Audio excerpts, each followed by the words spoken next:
right, so let's get started because we have kind of a large group here. So we're going to talk about the questions. I know the crazy questions. Corridor 8273, and I got to wait for my mapper. He's doing a good job. It's multitasking. Thanks, Jim. All right. For those who just came in for this afternoon too, by the way, I'm Mandy Roberts. I'm a facilitator working with the team to help facilitate these workshops. And my role is to make sure that everybody gets a chance to talk and share their perspectives and insights about these corridors. I don't have the technical background, but fortunately we have a lot of BLM staff and field representatives here that do, so they can help us answer questions today that might come up when we're going through this, okay? So this corridor, let me tell you a little bit about it based on my notes, and we can ask Jim to help us too. In fact, I don't think I'm going to sit there because that's right that way. So this obviously is in northwest New Mexico, and it goes through the northwest part of Sandoval County. Some of the comments we received were about concerns for corridor siting in the county, special status species, the checkerboard land ownership, tribal concerns, and wildlife, and a requested reroute between milepost 75 and milepost 133. So we definitely want to touch on those items as we go through questions about this corridor. There are visual resource considerations. So there's a visual resource management area that's a class 2 area, which means it's second to the highest level of visual resource importance. There's 4 classes, right? There's class 1, class 2, class 3, and class 4. Yeah. Okay. And then let's see, ACEC, remind me what that stands for. Oh, very good. You guys are awesome. Area of critical environmental concern. So we have some of those in relation to this corridor as well. So I think it might be good to just bring some of that up, Jim, before we start asking the questions. All right. What do you think would be good? The ACECs or the conflict map? Yeah. I expect to see some special status species. Special status species was mentioned in some concerns, whether they're there or not. Okay. Do you know what they were?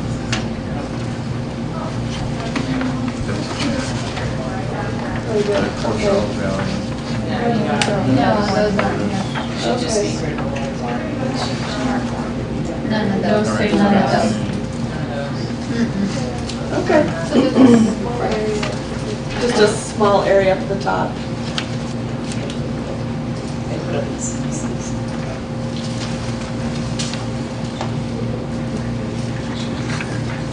Oh, there we go. Okay. So our analysis corridor, which is the designated corridor that we're talking about, is represented by the green color. Is that right? Yep. Okay, good. And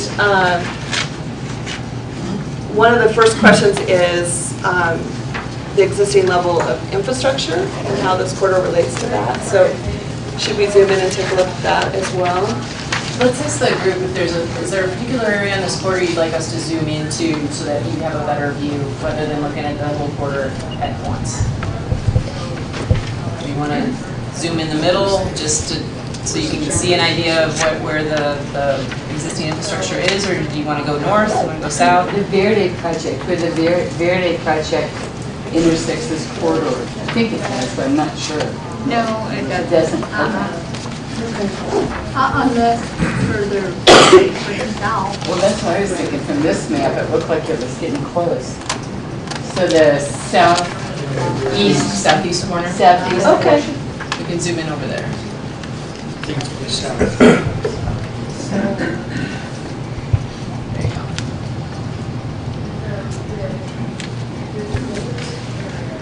So what is I've noticed that you don't have anything over state lands.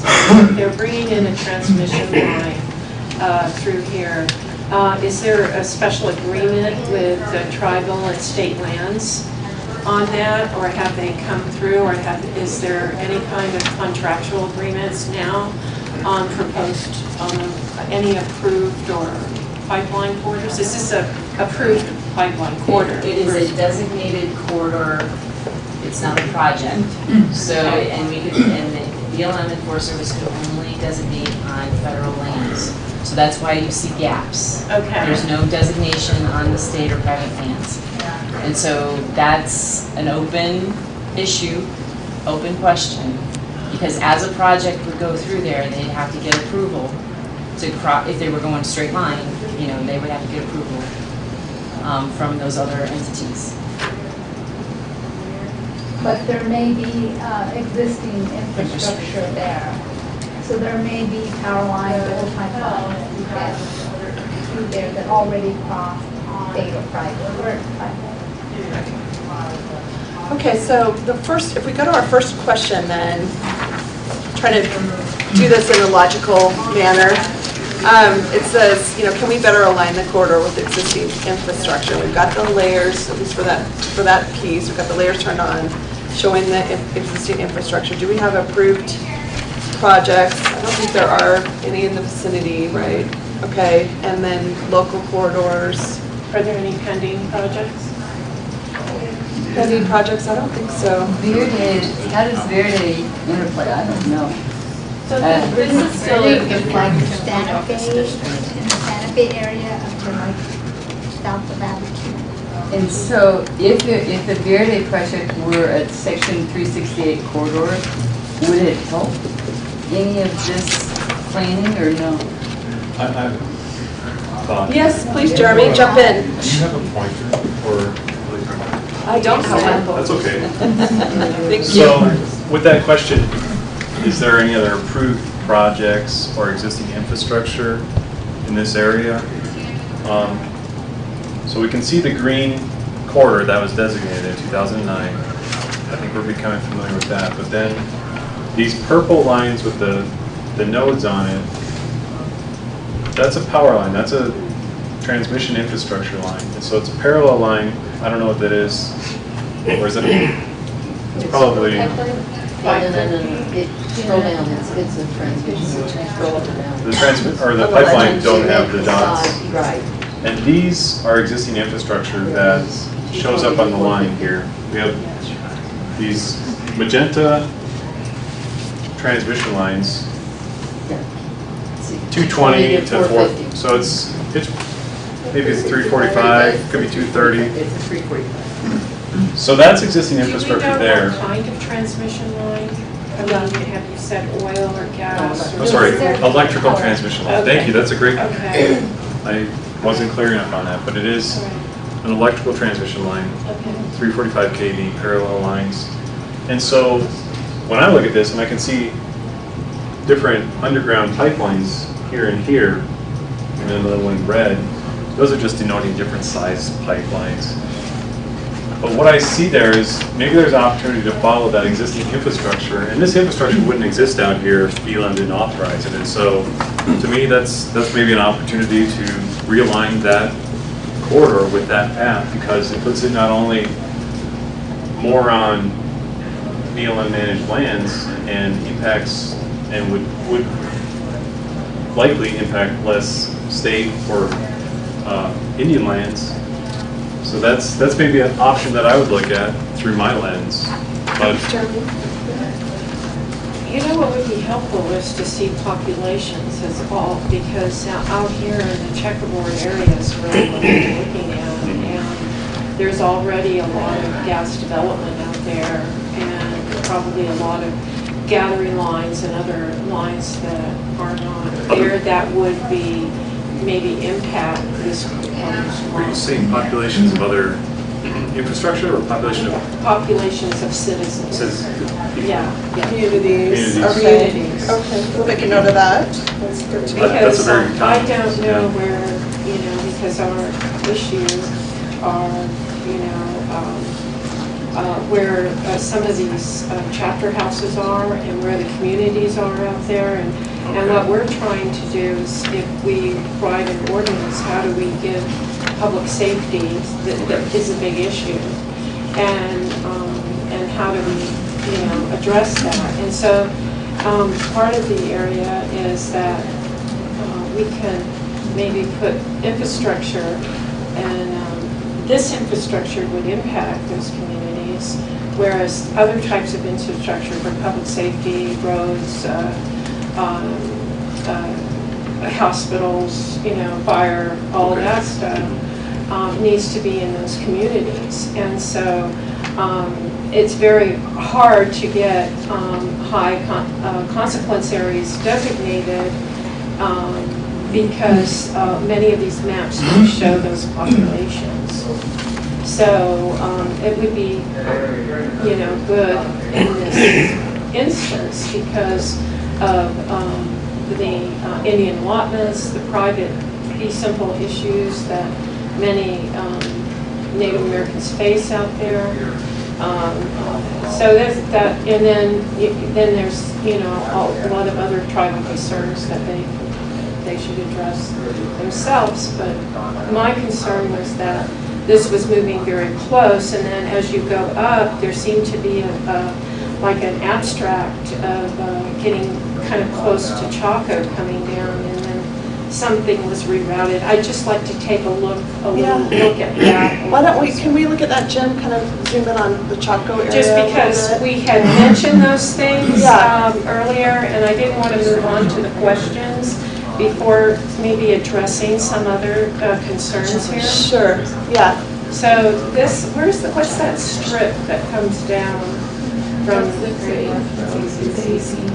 It's what? The Great North Road, ACAC. Oh, okay.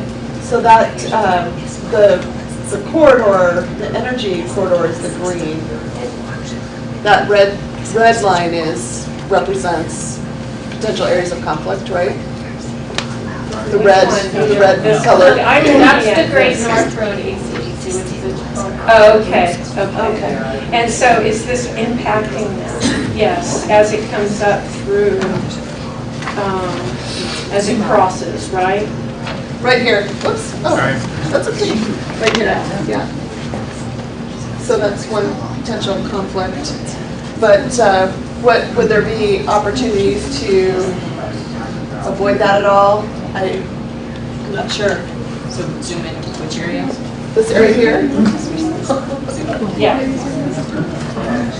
Sorry for standing in front of it. Yes, we have a question in the back. There's also the Herfinale Mesa. The Mesa? Yeah. Which is very, say, considered now for people as a whole, so that energy corridor is clear, it's right by there. Right by the Mesa? Yes. Can you, I don't want to point in the wrong direction, is it over here? Or up here? Is it up here?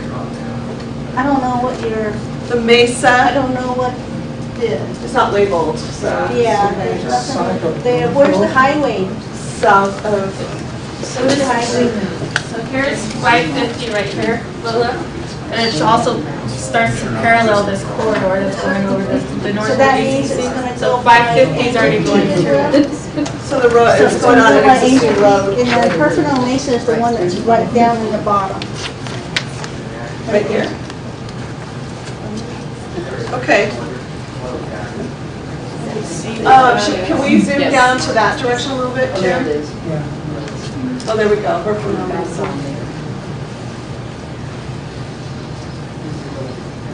There we go. So it is going right next to it. So that's something to think about.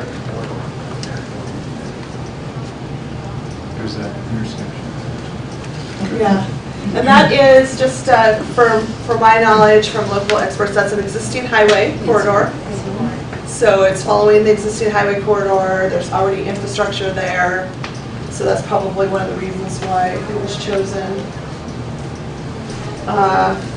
Okay, just kind of going down our list then. I have one other question. Oh, sure. Now, this green line is really wide. Does it have anything to do with any kind of widening of that area? So The energy corridors were given a designation of a certain width, and they're not all the same, but most are like 3,500 feet wide, and that's to accommodate multiple utility over time and to allow for some micro-siting within there to avoid, you know, it's so that infrastructure doesn't follow an exactly straight path. They need to meander a little bit to avoid certain things along the route. yeah, but we were talking about capacity in the last breakout session and what you would be able to do with existing transmission lines. But now you have an existing, but because this is on BLM property, you have a way of creating that easement wider. Because the interstate transmission line we talked about earlier, you didn't have to answer that. I mean, Are you asking about capacity of like future infrastructure? if you could, so this is existing infrastructure of both electric and oil and gas lines. Right. And there's going to be new oil and gas lines or hydrogen lines, from what I've read.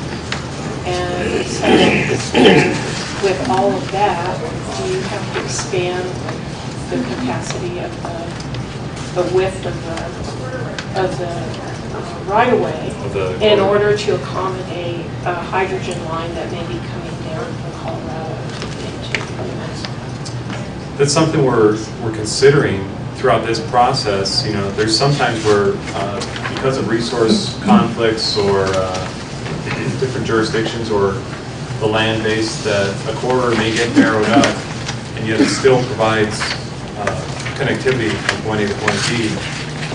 Now, there's some over, a great example is over by Moab, Utah, where the corridor is about 3,500 feet wide, and then it goes through Moab, and then it widens up to 15,000 feet wide or something, or 20,000 feet wide.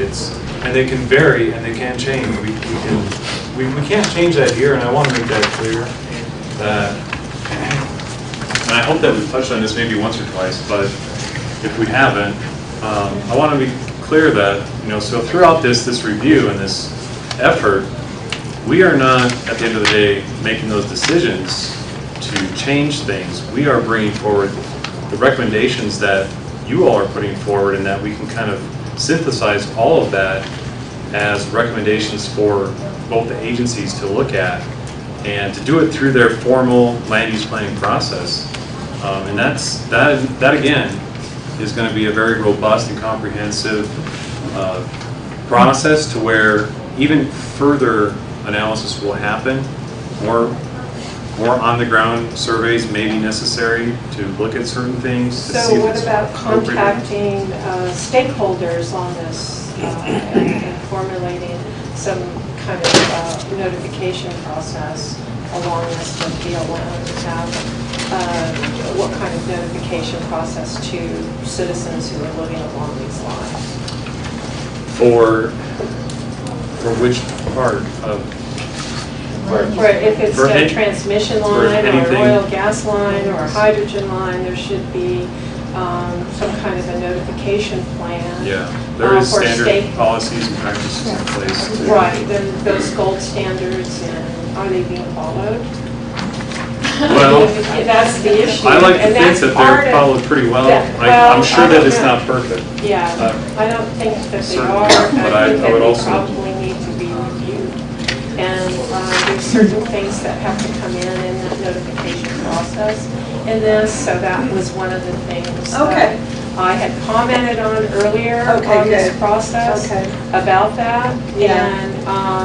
And so as you go through this checkerboard area, Yeah. you're going to have a lot of conflicts because of that notification Right. function Okay. and how that's handled. Okay, good.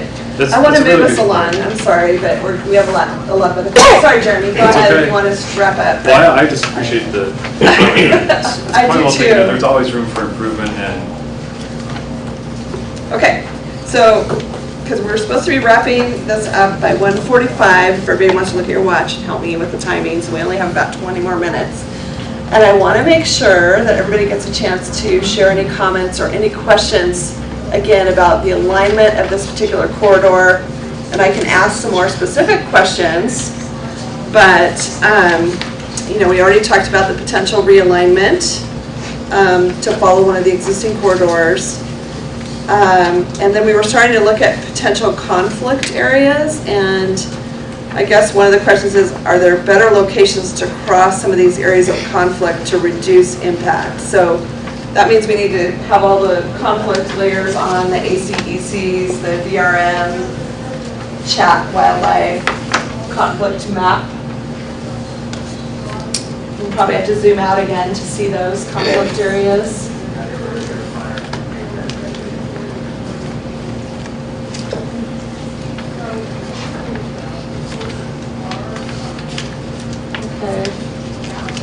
So we already talked about this one with the historic road, ACEC there. What do we think about, is there an opportunity to realign that? Or it seems like this corridor really extends all the way down, and this is a highway corridor anyway. So I'm just not sure. What do you guys think? Do you by any chance have the oil and gas well layer? Do we have the oil and gas well layer? No, we don't have that. That would be helpful. Part of what the Westwide Energy Corridor did was push out the oil and gas wells in that corridor so that they could put transmission lines up. Because you cannot put transmission lines like over well sites because then they can't stand up for Oh, okay. So that's one thing that you may want to look at. That's maybe putting it in that alignment and, okay. So then when we have conflicts like that, I know we have IOPs, and can someone explain what IOPs are? Because I know there's some people here that maybe don't know what those are. As far as a framework for mitigation and future, yeah. So they're interagency operating procedures, and what they are, they're common best management practices between the BLM and the Forest Service, which is why they're not called BMPs or design features or whatever. They kind of created a new term. But those interagency operating procedures are common threads for best management practices for mitigating certain resource conflicts. So in the records of decision, there is a whole appendix full of all the different IOPs for the corridors, for crossing stream channels and for different wildlife and things like that. But one of the things that we've been looking at is there an opportunity for some new IOPs that maybe weren't considered back in 2009? So one of them that we were looking at is wildlife connectivity. There's nothing that addresses that connectivity issue, and so maybe there's an interagency operating procedure of best management practices to improve on connectivity. That was one example. Another example is maybe for National Historic Trails and how those should be crossed, or something like that. Department of Defense, coordination with Department of Defense on some of their training routes and things like that. So there is an opportunity potentially, if there are some resource conflicts, one of the things to look at is if there are interagency operating procedures already in place that would address the issue and mitigate for the impact, or are there opportunities for new ones? If anybody has any thoughts on that. You guys are quiet. I know it's right after lunch, but come on, somebody say something. Yes. What about human resources? People. People. That's not something that you guys had even considered, especially in the checkerboard area. There are people out there.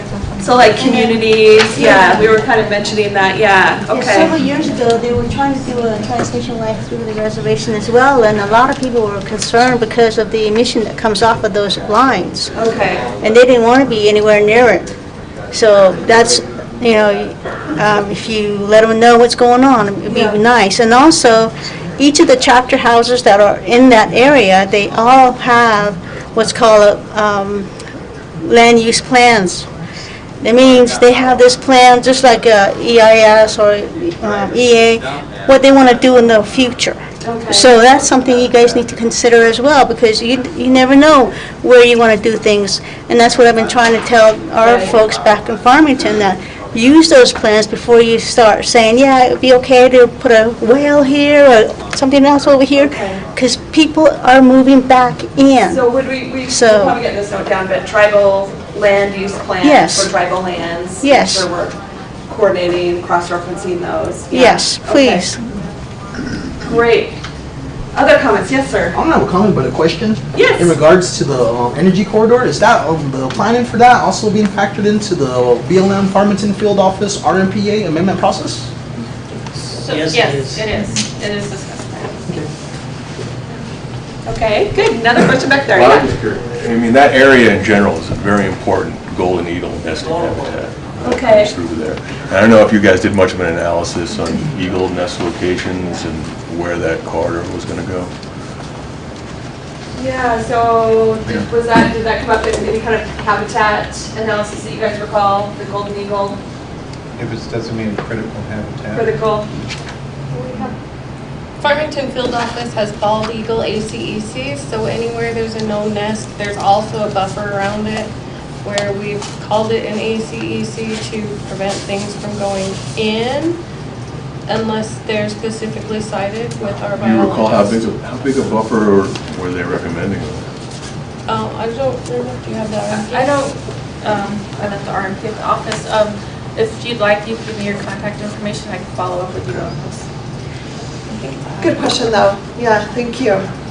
Okay, this is exactly the kind of input we need. Yes, what would you like to add? I just wanted to comment before I lose my train of thought here. You know, this is such a sensitive area, this corridor, because, you know, Acoma has big interest in the protection of Chaco Canyon all the way up to Huerfano Mesa, and, you know,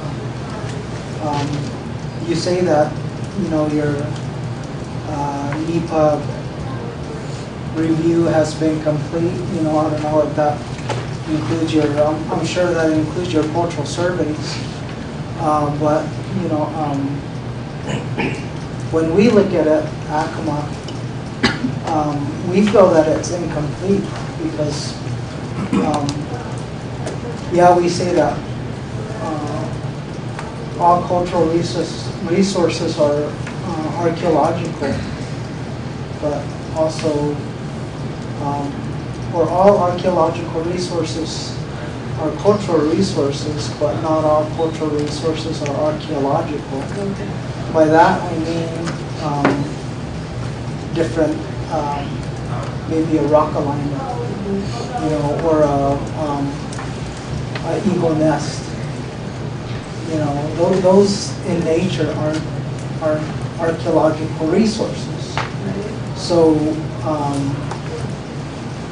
that's why we say that the cultural inventory is not complete. The archaeological resources inventory is not complete.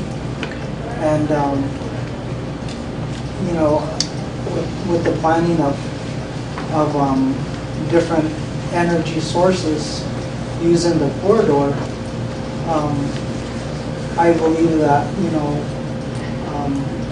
with our assistance, with Native communities assistance and input, you know,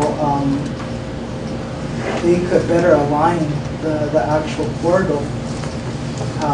But also, along with that, of course, there's the financial assistance, you know, for tribes.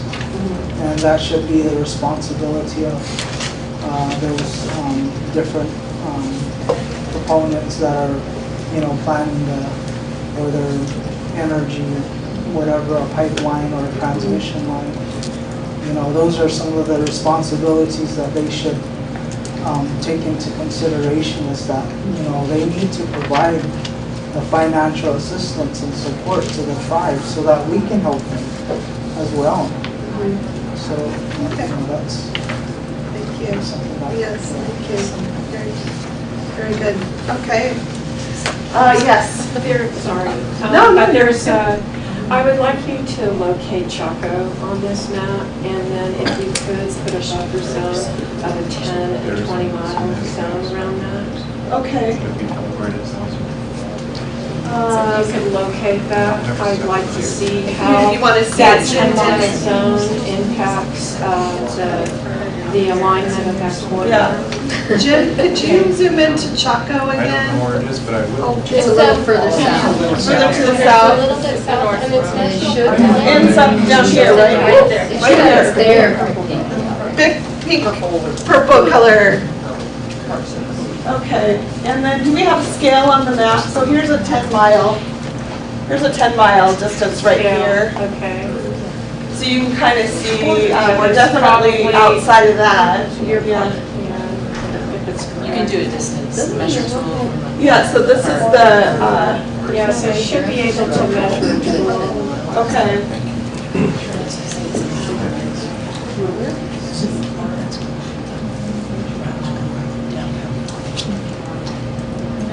Isn't it the green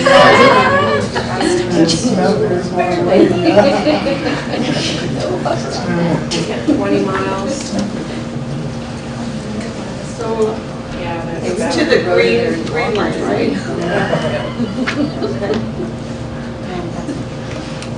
So, okay. So, and what's the, excuse me, what is the 20 mile 20 rolled miles. into? We're asking to extend the buffer line Oh, okay. around Chaco, and that would impact the alignment. And, okay, so just so for our notes, who's asking to extend that, or is it not a regulatory? It's a consideration. A consideration. Okay, just for this process then? No, it's in legislation. Oh, okay, And okay. it's being challenged. Oh, okay. And so it's a potential conflict. So something to be aware of, that may be, okay, got it. Okay, let's just, let's see, we've got about 10 more minutes here.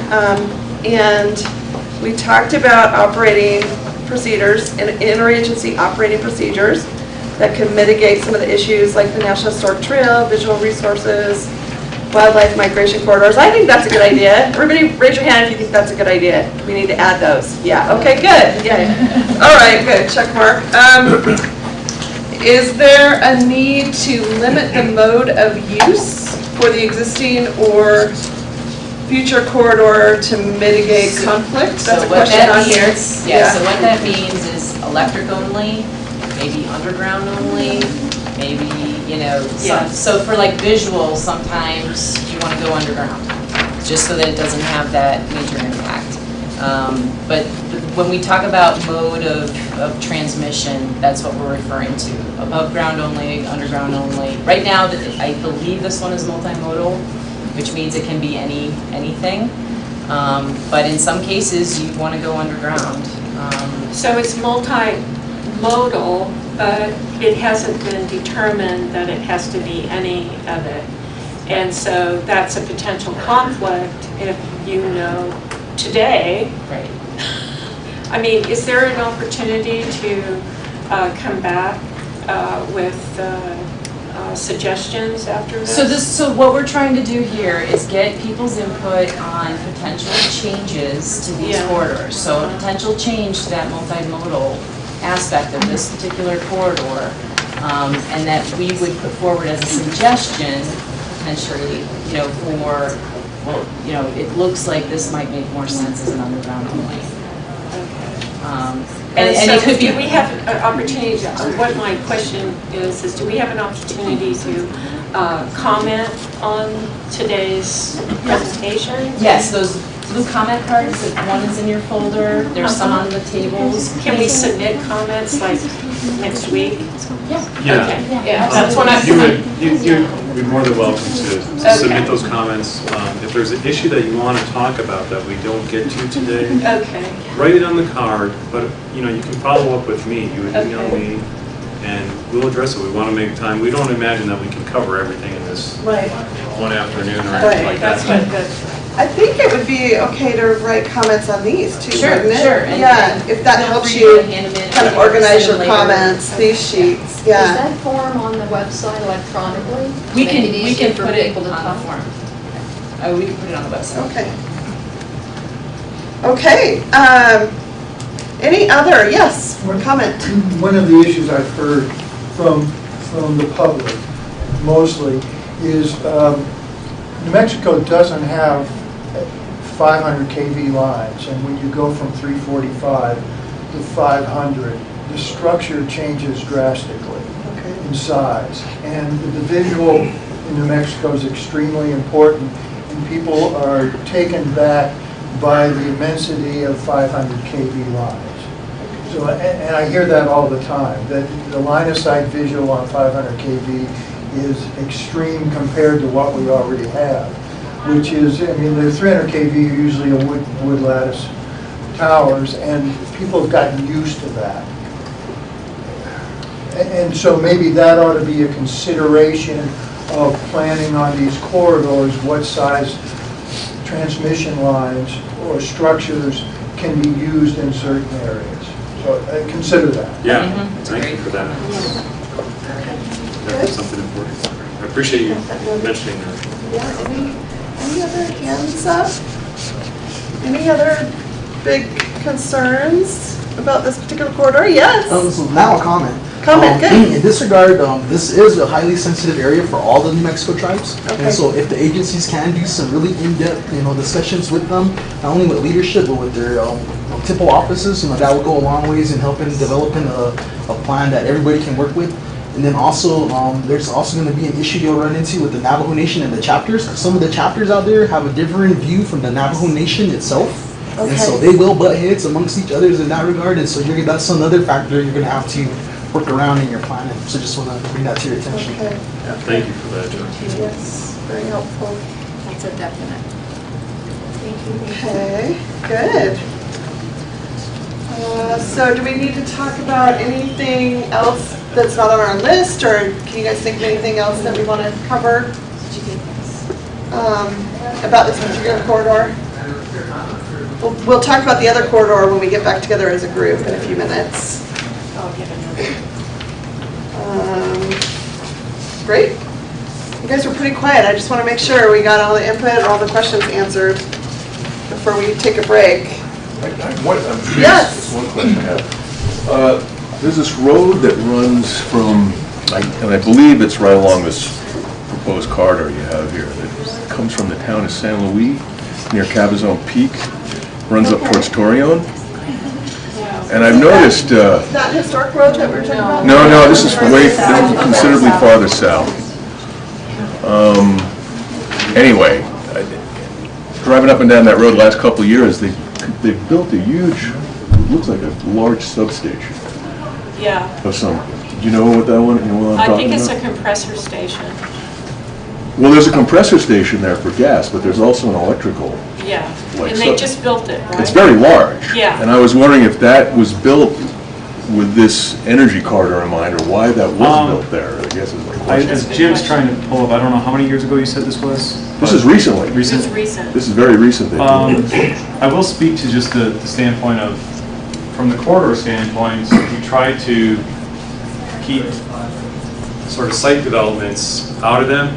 So because we want to maintain the viability for the transmission of oil, gas, or electricity. There's compatible uses in there that are more linear, but then there's other uses that are a little bit more conflicting that would kind of eat up more real estate and have more of a, just 100% encumbrance factor, like a solar field. We try to keep substations and things like that on the outskirts of them whenever possible. Doesn't always happen, but I don't know the one exactly that you're speaking to. Yeah, well, it's big. So, I mean, A real big it's quite substation. large, yeah, Right. that's why I was curious, and it's obviously, it's not, So- it has a large capacity for a lot of lines to come in there, it seems like, over there, but I was wondering, why that was built, or if that had to do with the proposed corridor, if it was in relation to that, or it's a completely separate thing that's going on there. So it's in the I think Rio it's out of the Rio Proco. Jill? So Yes, so might wanna add it's gonna be something within the over there. real field office, But I don't believe that. so it may not be on, permitted on BLM. Yeah. We do have substations in here. They're not up to the minute, up to date, but we do have those mapped on here. They're the little black dots. It's that one. That's where the map says Cuba is. Is there another one? Yeah, if we go down further, and then there's, Down further, oh, okay, down in there. yeah. So there's a little black See dot. it? Is this it? No, where are we at there? On the other side of the highway. It would be a little north Yeah. and west of there. Oh, No, not too far. Are you going too far north. too far? Can you zoom in more? Too much. Jim has a difficult job. If you find Cabazon Peak, that would be the best land. Cabazon Peak. Yeah. Go further It's a south. big volcanic. I see the topo really on There there. it is, Captain. So we can turn on the aerial imagery too and see if it doesn't show up as a. It's right in there. Right in there. Yeah, see how close it is? There's a lot of red in there. So this tool, I just want to take a second. I mean, we want to maintain the viability of this because without being able to visualize stuff, and we want to see this improved over time, but we need this as the agencies, but we also need this for all of you to also be able to get in there and to see the different things in there, because it's hard to have a conversation about specific issues if you can't pull that data up and look at it and point to where you could possibly do something about it or what the trade-offs may be. It's really helpful. But So thank the you, new Jen. compressor stations, or the new electrical station, doesn't look like it's on there yet.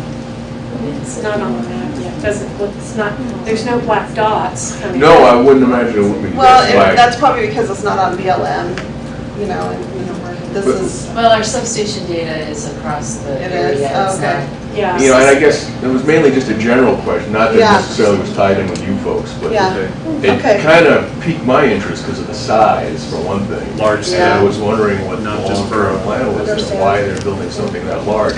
It's kind of in the middle of nowhere. Huh, There's nothing interesting. around it. Okay, guess what time it is? Break time. So Katie and I are going to write up our notes, and then we're going to convene these groups back together again. And we want to do that at 2 o'clock. We're going to do start a report out. But be thinking if you have any other thoughts or ideas that maybe go. Okay.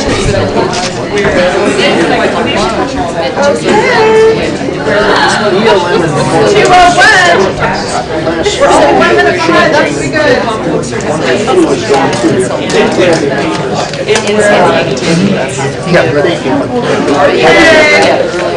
If I can get everyone's attention, we're going to summarize our group's discussion on corridor 8273. And so we try to capture what we've heard, but if there's any other comments or ideas, we'll add those to the list when I get done. So one of the things was there was a request to look more definitively at communities and populations of people in relation to studying these corridors, and particularly checkerboard areas where there's different land ownership, and understand that. That some private landowners maybe aren't aware of this analysis, and so they need to have better communication. We also talked about looking at moving this corridor, and Jim, you might want to zoom in a little bit on this, because within our corridor here, we have a couple of other existing infrastructure lines. You can try to kind of show that what that looks like. So we talked about, maybe looking at the idea of realignment to merge with one of those other corridors if possible, one of the existing corridors. Or potentially braiding and looking at the need for that. Then I'm just kind of jumping all around, but actually this will work well too. So Chaco Canyon, is that it? Yeah, Chaco Canyon. There's legislation that's been introduced to create a buffer around that to protect from development 10 to 20 miles that we need to be aware of. This corridor is about 10.74 miles from that, so you just need to be aware of that. Also, another commenter brought up the golden eagle habitat and bald eagle habitat in this area, making sure we're really thinking about that, nesting sites and whatnot. Sorry, I don't want to stand in front of you guys. Okay, move this up here a little bit. Cultural resources are more than archaeological, so it's really important to understand that it's not just what might be underground or artifacts, but also traditional practices or landmarks or wildlife uses and understanding those as well. And having in-depth conversations with tribes will really help to identify some of those sensitivities and the locations so that we can determine, what kind of mitigation, protection, if there's financial assistance related to that, make that part of it. There are other types of development happening, oil and gas, particularly in the San Juan Basin. We need to be looking at that overlaid with this to determine if we need to make potential edits related to those activities. We talked about adding some interagency operating practices related to wildlife protection or national historic trails, and everybody seemed to be in favor of that. Raise their hands. We talked about limiting the type of energy in this corridor potentially, and I think what came out of that was just the difference between the much larger 500 kV lines that are not in New Mexico right now, someone said, but they all tend to be the smaller 300-ish kV, and what a big change that is. So thinking about possible limitation based on size. And hydrogen line, because that is a real add the hydrogen line to the mine. To keep it? No, because it's more volatile. Oh, so it is a more volatile line, so there might have to be different capacity. Okay. So what do you call it? How wide? Yeah. How wide the corridor is? Okay. But you haven't applied for it. Yeah, well, I guess the compatibility. Compatibility of hydrogen, all those. I'll add that on there. Right. Okay, got it. And then also someone brought up when we were writing this down, I think it was Mike from the National Park Service, that the old Spanish National Historic Trail has some IOP, so that's a good example of another resource area to look at and compare to what might be appropriate here. And then again, this comment was mentioned several times, but just working closely with tribes, chapters, and pueblos, and with the Navajo Nation, there might be differing perspectives among different groups to make sure we're reaching out to all and understanding those perspectives. Anything else on this corridor, 8273, that anybody from the other group want to make sure we capture as part of this? Everybody's quiet. Okay, great. So why don't we summarize down at that end then?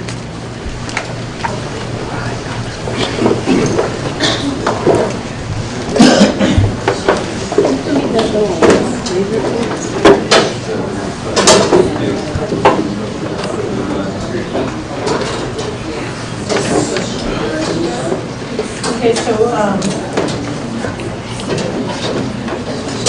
basically this one is coming from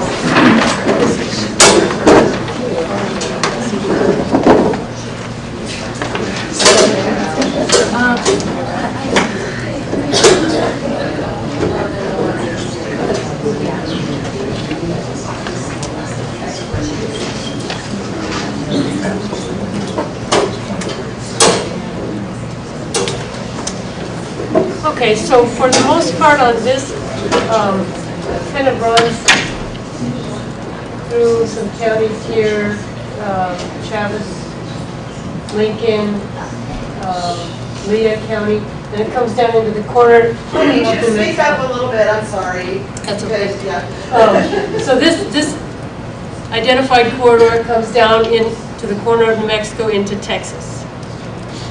We didn't come up with any alternatives per se. There's a lot of oil and gas operations going on in this vicinity, so there's a lot of buried pipelines. And there's to the north on the line, the concern was avoiding a cave in the Roswell Field office. And there's a lot of cave and karst potential. So there was an ACEC that it's going through here. So the consensus was that if there was a proposal in that ACEC, they would just mitigate it where it's at. So as to avoidance of the individual caves in the area. And then these little round circles are part of that complex of caves and karst. Or am I saying that wrong? Not karst. Okay. So that's in the north.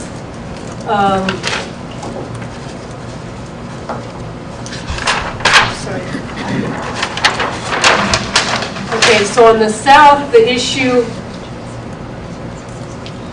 I don't know if you want to put that layer on, or there's a wildlife habitat, critical wildlife habitat for the lesser prairie chicken and the sagebrush lizard habitat. So let me find my corridor here. It's coming right through, and the red areas are the critical habitat. Now, if we move it to the other side of the critical habitat, there's no BLM land there, so it defeats the purpose of the corridor. So it would remain in that critical habitat, but currently it sounds like Fish and Wildlife Service is reviewing the designation for prairie chicken and sagebrush lizard. So we thought, well, maybe it would be better to just designate it as buried only infrastructure for pipelines. But because Fish and Wildlife Service is reviewing that, we would just leave that for transmission and buried for the time being. And then if that designation comes out, go from there and then maybe designate it as pipeline only. And then it's also currently following an existing pipeline.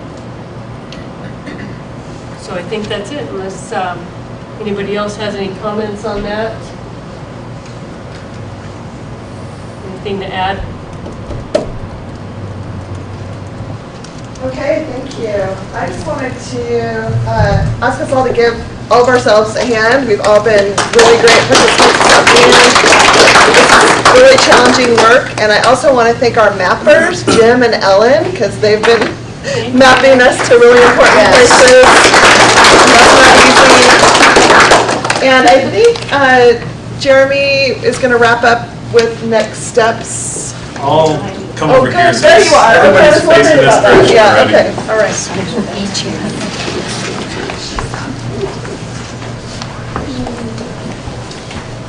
I do feel like my head is about to explode because I feel like I've learned a lot through hearing all the different perspectives, concerns, interests. So I feel from that standpoint, this has been somewhat successful. I do hope to talk with some of you before you jet out here, but this is, I thought that this was going to be challenging, and I haven't been disappointed, but we've got our work cut out for us to figure this out, and it's not an easy job to do. What are some impressions, I guess, that folks have had, if anyone wants to share those? Yes, Lynn? I was kind of thinking that you would talk about the pending submittals like ours, and what we have to do to get it to show up on your map, and other suggestions that you're asking for today, explain the process a little bit. Okay. So part of what we hope to accomplish here today was to have a broader discussion about all these interests. One of the things that we need to do is to get that input, and it doesn't end right here. I suspect that I'll be hearing from several of you outside of this and get some feedback with regards to proposed revisions, other ideas, potential needs, as well as projects that have been in the hopper for a while but just aren't getting where they need to go. We need you to talk about this outside of this meeting, and we need to hear from you outside of this meeting. And so I'm the central point of contact. Now, if that becomes a Forest Service issue or something like that, I certainly will coordinate with Reggie and his staff. And we're trying to move through these things together as far as a report and pull this all together and synthesize what comes from this workshop as well as the other 4 workshops that we have to do here over the next few weeks. And beyond that, there's efforts that are going to be ongoing. So when you make a proposal like yours, Lynn, you know, as far as having a corridor addition put in place, we're going to really chew on that and look at what came from the discussion we had today and how can we put that forward as a recommendation or a suggestion for the agencies to look at in their land use planning. And what we're going to do is we're going to roll that all up into a report that we're aiming and targeting for about a September release of a report that will look at what's come from all of this outreach, all of the different interests and ideas that have been put forward, and we're going to ask for more input at that point. And we're hoping to hear back from folks as well about that. We want to engage with folks. You know, there's always constraints. You know, it's a game of constraints to have one-on-one conversations with every single stakeholder. You know, that's a challenge. But at a minimum, we want to hear back from you, and we want to respond back before we issue any sort of final recommendation with what looks like to be the best possibilities to, as Georgiana spoke earlier today, you know, add, edit, or delete, you know, some of these corridors. You know, what do we need to do to make things most functional for both the ecosystem as well as utility for the needs that we have for energy. So, does that answer a little bit? Not fully. I danced around your question. I think we filed about 5 months ago, and we got a notice back that it was their complete submittal. So I was kind of hoping to see that we'd show up on some of your maps now, because, you know, it is a pending application. Do you want to speak to that at all? Well,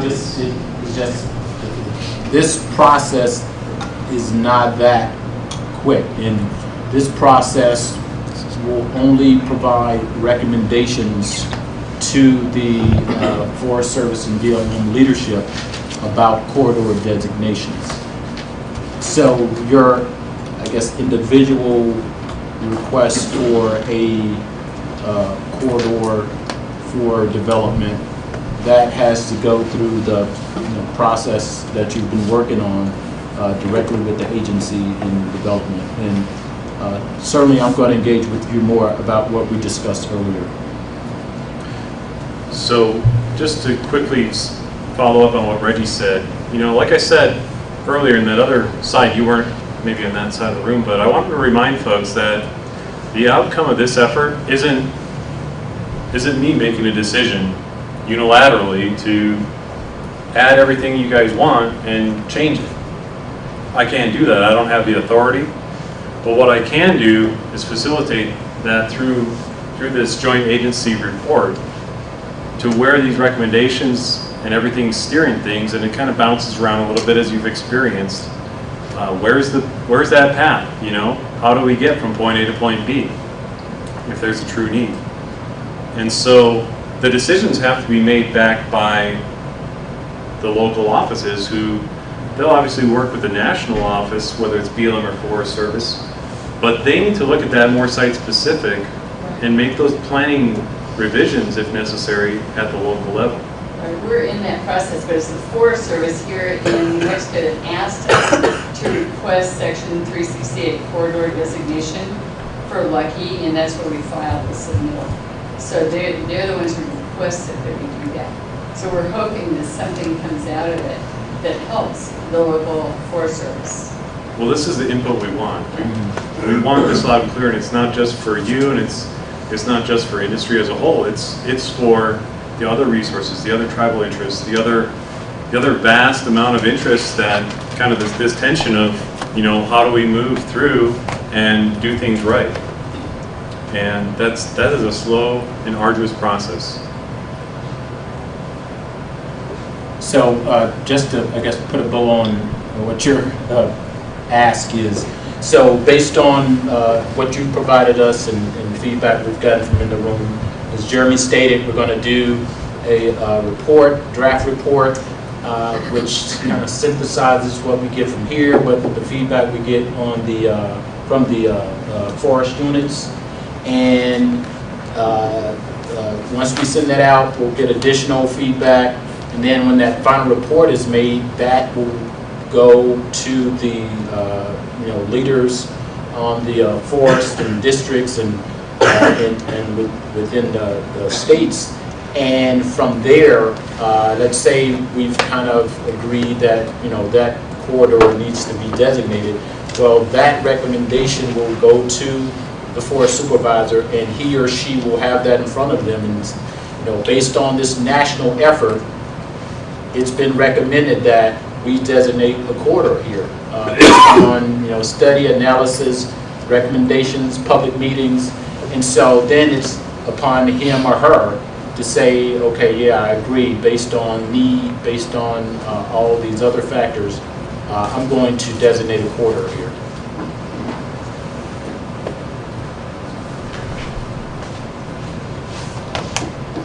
Is there anything else that folks were hoping that I'd speak to, or that questions that we didn't answer? Should we look at the flower garden real quick?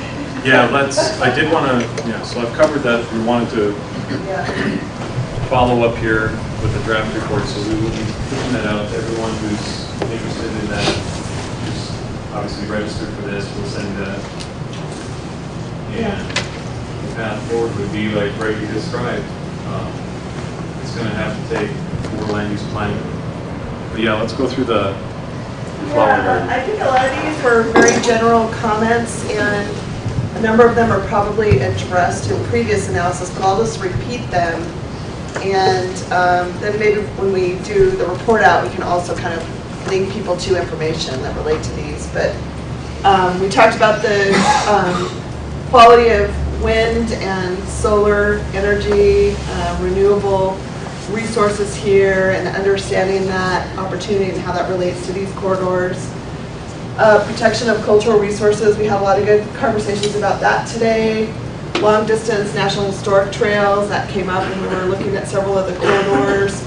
Potential health impacts, I don't remember that we talked about that in depth, but I do know that we took notes about concerns about communities and populations and proximity to these corridors. Clarifying the types of energy sources, I think we talked a lot about that today, and I know that there was a lot of confusion there, but I think we got some clarity as far as this project and what this project is looking at. Avoiding wilderness, looking at revised corridor mitigation opportunities. We talked about that as well, although there's probably another level of detail that's needed, once things move forward into real projects, of course. Tribal survey status, documentation, oral histories. We had a lot of conversation about that. And generally what I heard a lot today is there needs to be a lot more in-depth engagement and conversation about these resources and sensitive areas to the tribes. Proximity to wildlife habitat, outdoor recreation. Talked about that, and most recently the golden eagle and bald eagle habitat came up in our discussion. Wildlife corridors, I don't know that we talked about that in depth, but it came up here and there. And then I think the primary purpose of the New Mexico Energy Roadmap, Lynn, you guys talked about that quite a bit. So I think we covered those ideas, but that's not to say that more discussion and more detail is needed, it sounds like. So I just want to thank everybody for drawing our attention to these issues, and we've got them documented. We have good notes, and that'll be part of our report. So thank you very much.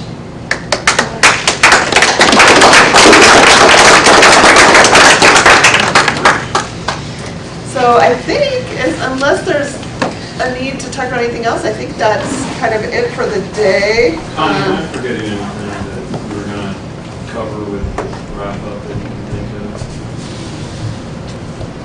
I really appreciate everyone's time, and I hope to have some conversations with you before you leave. So please come and seek me out and just bend my ear, and I want to hear what you have to say. I know I haven't been able to get around to everyone, so if you don't have to go, please, let's chat. There's a hand in the back.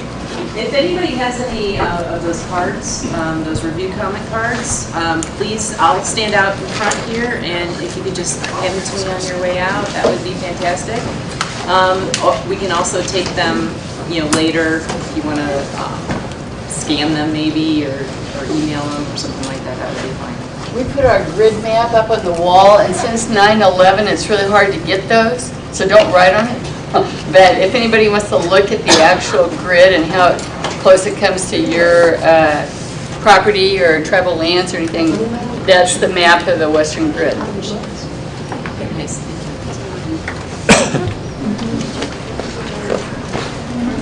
That's it.